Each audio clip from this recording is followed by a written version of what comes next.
Hey you got one of these, right? Of course you do. If you're a regular on this channel, then you know my videos are dedicated on exposing the governing body of the Jehovah's Witnesses, and I talk about the organization as a whole when unveiling the actual truths of the truth.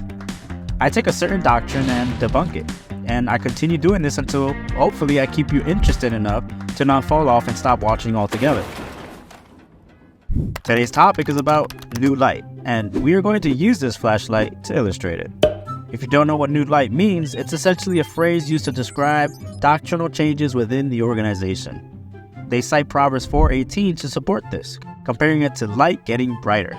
However, when we look at the context of Proverbs 4:18, it becomes clear that this scripture refers to the paths of the righteous and the wicked, not doctrinal changes.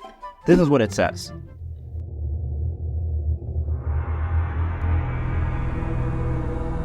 The righteous path is likened to the bright morning light that grows brighter until full daylight, while the wicked path is compared to darkness, leading to stumbling and lack of understanding. The governing body claimed to be inspired by Jehovah God and his direct channel of communication. What they mean by that is, what they say is what God says. What scares me is thinking of the possibility that who we might actually be listening to may not be men at all. Maybe an evil spirit behind it all. Ephesians chapter 6 explains this very well. See, when Satan was expelled from the heavens, so were his demons. And since that time, evil has controlled the minds of millions worldwide. And their favorite dish to feed off of is power and control. And they use manipulation to do it. Religion is the biggest form of control they can possibly grab a hold of on people, disguising themselves as ministers of righteousness. 2 Corinthians 11:14 and 15. But I'll leave that for another video. When it comes to Proverbs 4:18, the governing body interprets this metaphor differently, using it to justify doctrinal revisions, saying that they have gained better scriptural understanding. But this raises a critical question.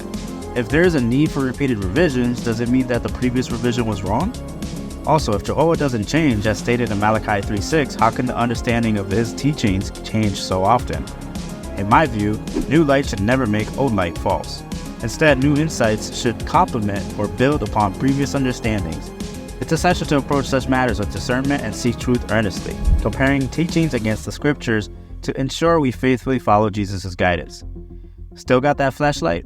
Okay, let me provide you with an example. Picture this. You and your friends are in a dark tunnel, and you're the only one with a flashlight. Those who are with you respect you as you're leading and guiding the way with that light.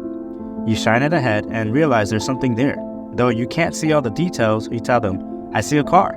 As you get closer, you see that it's a black sedan, so you tell them, "It's a black sedan." Getting closer and closer, you can now see the make, model, and color, and you tell your friends, "It's a black Toyota Camry." The idea of new light is like this. It's about getting clearer understanding step by step. You don't swing the flashlight back and forth saying, "Oh, wait, it's a motorbike." "No, it's a plane." "Hold on, it's back to a motorbike." If you did that, your friends will be extremely confused and highly upset. But often, some people are naive and may just believe you anyway because you have the flashlight and revealing something new. They give you the respect you feel you deserve. As Proverbs 14:15 says, "The naive person believes every word, but the shrewd one ponders each step." So when something new is revealed, it's considered new light, right? But it should be about clearer understanding, not a complete change. My worry is that sometimes we don't question things because we aren't the ones with the flashlight. We might think, they know the Bible so well, they've studied it for years. I might be confused, but at least I have someone who can explain it to me. Or we might say, they are anointed, chosen by God. They must know what they're saying because Jehovah guides them. Or we might just shrug and say, well, they're just imperfect men. We all make mistakes. What we are starting to forget as a society worldwide is that we've been given a manual, and that's the Bible, and we should view it as our only authority.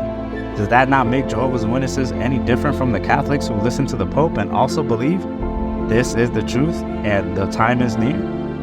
If God is telling these men, the governing body, and the Pope, what to do and say, then did God lie to them the first time, and then again the second time? Or do we just say he made a mistake instead? You see where I'm going with this? Changes in teachings and doctrines are often presented as new light. But I'm not talking about simple things like the decrease in the amount of magazines published for the public. Public talk lengths at the Kingdom Hall from 1 hour to 30 minutes. 2 midweek meetings to 1, and my new favorite one, rules on the colors of your suit and the use of tight pants being a distraction. I'm actually talking about more significant changes though, like the belief that Jesus died on a cross and now it's a stake, or the perspective on blood. It was once before seen as a regular medical practice, but then strictly forbidden, and now blood fractions are acceptable.